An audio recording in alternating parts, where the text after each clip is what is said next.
Hello बच्चों, आज हम शिक्षा निदेशालय द्वारा भेजी जाने वाली कार्यपत्र के आ रहा है जिसका विषय सामाजिक विज्ञान है। कक्षा 7वीं के बच्चों के लिए 27 अगस्त 2021 की वर्कशीट। आज हम पढ़ेंगे दिल्ली सल्तनत का विस्तार कैसे हुआ गैरसिन शहर से साम्राज्य तक। पढ़ते हैं 13वीं शताब्दी के आरंभिक वर्षों में दिल्ली के सुल्तान का शासन गैरसिनों और रक्षक सैनिकों की टुकड़ियों में निवास के लिए बने मजबूत किलेबंद शहरों पर वे शायद ही कभी फैला हो।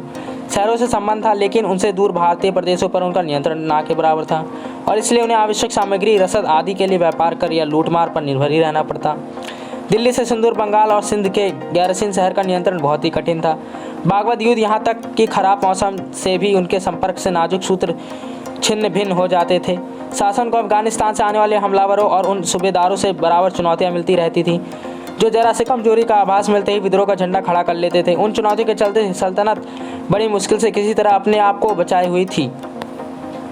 मध्य प्रदेश सुल्तान का संस्थापना गयासुद्दीन बलबन के शासन काल में हुआ और इसका विस्तार अलाउद्दीन खिलजी और मोहम्मद तुगलक के राज्यकाल में हुआ। विस्तार के अभियान दो तरह के थे।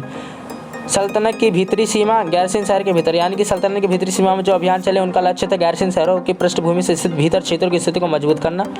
सल्तनत की बाहरी सीमा, अलाउद्दीन खिलजी के शासनकाल में दक्षिण भारत को लक्ष्य करके सैनिक अभियान शुरू हुए और ये अभियान मोहम्मद तुगलक के समय में अपनी चरम सीमा पर पहुँचे।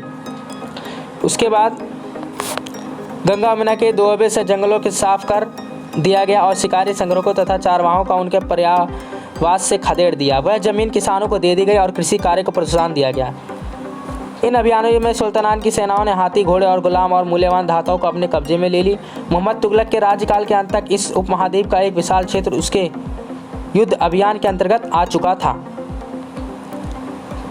व्यापार मार्ग की सुरक्षा और क्षेत्रीय व्यापार की उन्नति की खातिर नए के लिए गैरसिन शहर और शहर बसाए गए।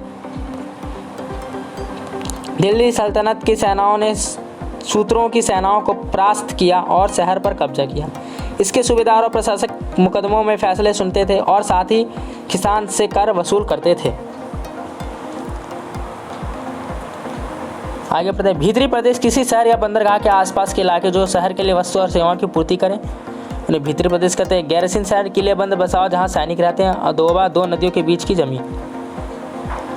यहाँ पे बच्चों कुछ प्रश्न दिए गए। इस प्रश्न को करने से पहले बच्चों चैनल पर नए थे चैनल को प्लीज़ सब्सक्राइब कर लीजिएगा, लाइक करिएगा, सब्सक्राइब करिएगा, क्योंकि अगर कोई भी मैं वर्कशीट अपलोड करता हूँ तो उसका अपडेट आप तक सबसे पहले पहुँचेगा नवनीत एजुकेशन के साथ। और नोटिफिकेशन बेल को भी ऑन कर लीजिएगा, इसलिए जाके जल्दी से सब्सक्राइब करिए। निम्नलिखित प्रश्नों के उत्तर दीजिए। दिल्ली सल्तनत के सुदर दो गैरसिन शहर के नाम लिखना है। तो इसमें आपको पहला आंसर बच्चों लिखना है। पहला क्वेश्चन पूछा गया दिल्ली सल्तनत से सुदूर दो गैरसिन शहरों के नाम लिखिए। तो दो शहर के आपको नाम लिखना है। तो इसमें आप लिखिएगा सुदूर बंगाल और सिंध।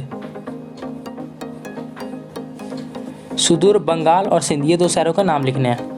अगला प्रश्न पढ़ते हैं। किसके शासन के दौरान सल्तनत का सबसे अधिक विस्तार हुआ? तो दूसरे का आंसर आप यहाँ देख सकते हैं ऊपर में।